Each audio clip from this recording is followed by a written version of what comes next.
কি খবৰ বন্ধু বান্ধৱীসকল, সকলোৱে ভালে আছেনে? আজি আমাৰ গাঁৱত পানী তোলা সকাম আছে। পানী তোলা সকামতনো কি হয় আৰু কেনেকৈ সকাম কৰে আৰু তাত কি নিয়ম নীতি কৰে সকলো আপোনালোকক দেখাই আছোঁ। তাৰ আগতে এই ভাইটিটো কি কৈ আছে শুনিলোঁ এবাৰ। মানে এই ভাইটিয়ে কৈ আছে মোক পোনপ্ৰথমত যিবোৰ নিয়ম নীতি হয় তাৰ পৰা দেখাই আহিছেনে। মই কৈছোঁ এতিয়াই মই ঘৰৰ পৰা ওলাইছোঁ, সময় পোৱা নাছিলোঁ, সেইকাৰণে মোৰ অলপ দেৰি হ'ল। আৰু আহি থাকোঁতে চাওক ইমানে লাষ্টত আছোঁ আমি, আগমানে যাবই পৰা ইমান মানুহ হৈ আছে, মানে ফালি চিৰি যাবলৈ ইমান অসুবিধা হৈছে। আৰু এই কণমানিটোক চা কিমান ভাল পাইছে মানুহ দেখি, ইমানে ভাল পাইছে, মানে কি হৈ আছে কি কথা একো গম পোৱা নাই, কিন্তু বহুত ভাল পাইছে সি। ইমানে মানুহ হৈছে নহয়, আগত ফালি যাব নোৱাৰা হৈছোঁ, মানে বিহু গান ঢুলীয়া পূৰা আগলৈ গৈ আছে, ইমানে ধুনীয়া ডেকা ল'ৰাবিলাকত বিহু গাই আছে নহয়, পূৰা নাচো লাগি গৈছে। মানে যিখিনি আমি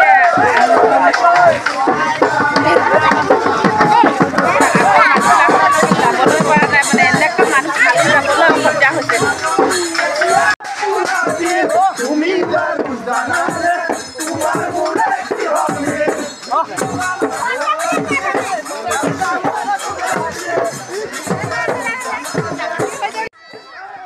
গাঁওখন ইমানে ডাঙৰ, এইটো মূৰৰ পৰা সেইটো মূৰত যাবলৈ আধা ঘণ্টা এটা লাগে। আৰু আমি আছোঁ নামঘৰৰ কাষত, আৰু পানী তুলিব আহিছোঁ আমি ষ্টেচনৰ ওচৰত, মানে গাঁওখনৰ এইটো মূৰৰ পৰা সেইটো মূৰত আহিছোঁ। পানী তোলা সভাতে আমি সকলো মানুহকে লগ পাওঁ, মানে গাঁওখনৰ সকলোৱে ওলাই আহে এই সকামটো চাবলৈ।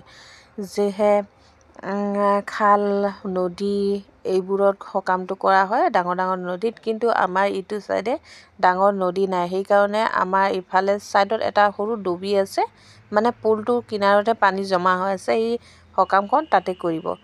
আগলৈ চাই থাকক আপোনালোকেও এই সকামখননো কেনেকৈ কৰা হয় আৰু এই সকামখন কিহৰ কাৰণে কৰা হয় সকলো আপোনালোকক দেখাম আৰু গাই ক'বলৈ চেষ্টা কৰিম। আৰু চাওকচোন গায়ন, এইফালে ডেকা ল'ৰাবিলাকৰ ঢোল তাল, বয়সস্থ মানুহবোৰ গায়ন, মানে উলাহে মালহে এই সকামখন কৰা হয়। আমাৰ দদায়ো এইখন সকাম চাবলৈ আহিছে নদীৰ কিনাৰত, আৰু গাঁৱৰ মানে প্ৰত্যেকজন মানুহে এইখন সকামত আহিছে বুলি ক'ব পাৰি। চাওক আমাৰ ভকত ভিডিঅ' কৰি ফুৰিছে। পোনপ্ৰথমে এই জেগাটো যিটো মানে জেগাত সকাম কৰা হ'ব, সেইটো জেগা চাফ চিকুণকৈ একদম মচি পখালি চাফা কৰি ল'ব, তাৰপিছতহে সকামখন আৰম্ভ কৰিব। আপোনালোকৰ ফালে পানী তোলা সকাম কৰে নে নকৰে কমেণ্ট কৰি জনাবলৈ নাপাহৰিব। লগতে এই সকামখন আৰম্ভ কৰিছেহে, বহুত টাইম আছে।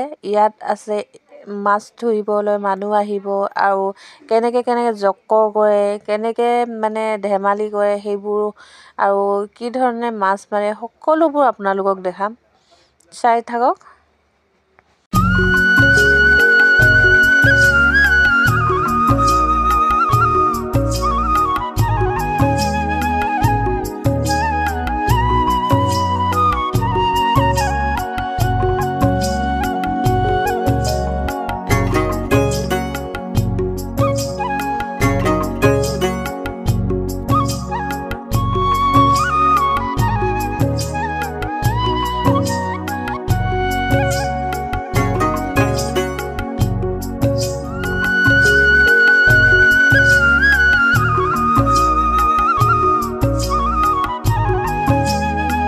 সকামখন কিয় পতা হয়, কি কাৰণত পতা হয়, এতিয়া গাঁৱৰ বয়সস্থ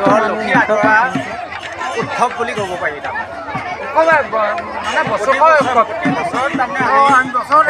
এদিন পাতোঁ, সেইটো কাৰণে আমাৰ গোটেই তিৱা গাঁওখিনিতে প্ৰতি ঠাইতে এদিনকৈ পাতে।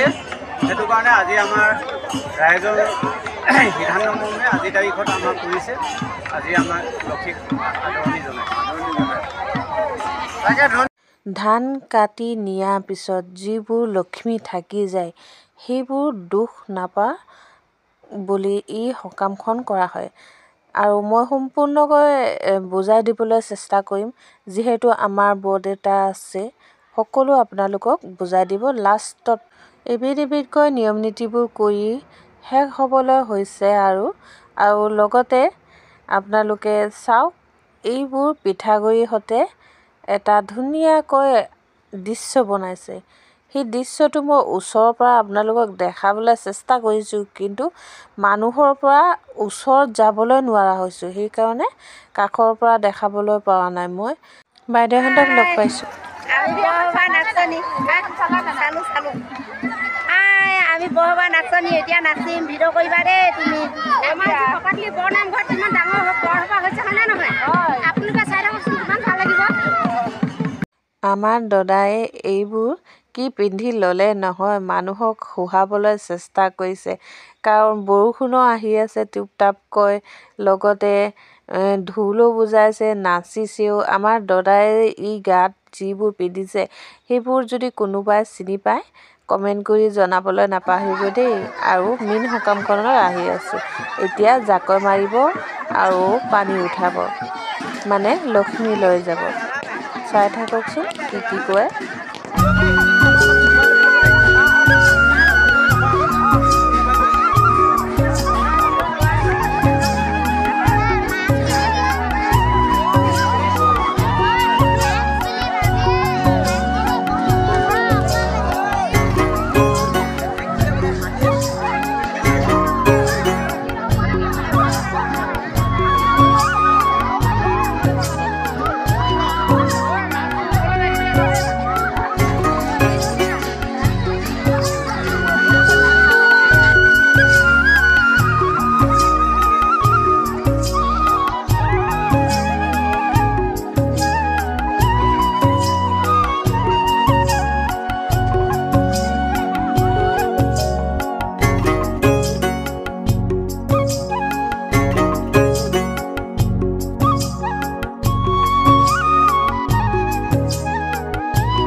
গাঁৱৰ ৰাইজে নামঘৰলৈ লক্ষ্মী পানী এনেকৈ নিয়া হৈছে, আৰু যিবোৰ কাপোৰৰ মাজত সোমাই লৈ গৈছে সেই হৈছে লক্ষ্মী পানী। গাঁৱৰ প্ৰত্যেকটো ঘৰতে এনেকৈ চাকি বন্তি দিয়া হয় ৰাস্তাত, যিহেতু লক্ষ্মী পানী নি থকা হৈছে। আৰু আমাৰ বাইদেউহঁতৰ পূৰা বিহু লাগি গৈছে। লগতে বৌমাৰ ভাগৰো বিহুৰ গান কি চাবি। তাতে বাইদেউৱে চা হাতখন বিষাই গৈছে চাগে, ঢোল বজাওঁতে, তালি বজাওঁতে। আমাৰ পেহাইটো কৈছে মোক কেমেৰাত নুঠাও যে, উঠা বুলি কৈছে। মই সেইকাৰণে কেমেৰাত তুলি দিছোঁ। আৰু আমাৰ মাহঁতে কেঁচা সূতাবোৰ এই দীঘলকৈ লাদি লৈ গৈ আছে। লগতে চাকি বন্তি দিয়াতনো আমাৰ বৰ্তাকে কি আশীৰ্বাদ দিছে শুনকচোন। পানী তোলা সভা বোলে গাঁৱৰ লক্ষ্মী আদৰা সভা, গায়নে বায়নে আহিছে লক্ষ্মী আদৰি আনিছে। পদূলি মুখত আজি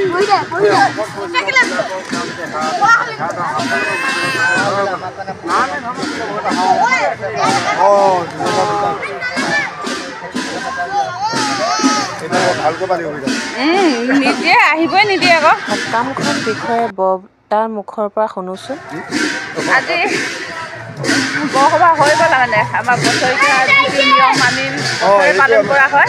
এইটো পূৰ্বপুৰুষৰ নিয়ম আমাৰ, প্ৰতি বছৰে এইটো কৰা হয়।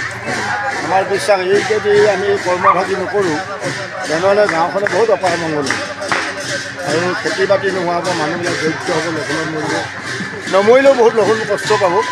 সেই বিশ্বাসত আমি আগতে মাজত অকল খেলি মেলি হৈছিলে, তেতিয়া দেখিলোঁ বহুত মানুহ একদম দৰিদ্ৰতা কবলকৈ লঘোণে ভোকে মৰিবলগীয়া অৱস্থা। বৰ্তমান আমি এইটো নীতিগতভাৱে আজি কেইবাবছৰ একেৰাহে পাতি আছোঁ আৰু গাঁওখনে বৰ ধুনীয়াকৈ চলিছে। আৰু ভৱিষ্যতো পাৰ্থক্য হ'ব, পাতি থকা হ'ব যেতিয়ালৈকে আমাৰ এইটো লালুং সমাজত জীয়াই থাকে তেতিয়ালৈকে চলি থাকিব। মানুহগৰাকী তাত গৈ আছে যে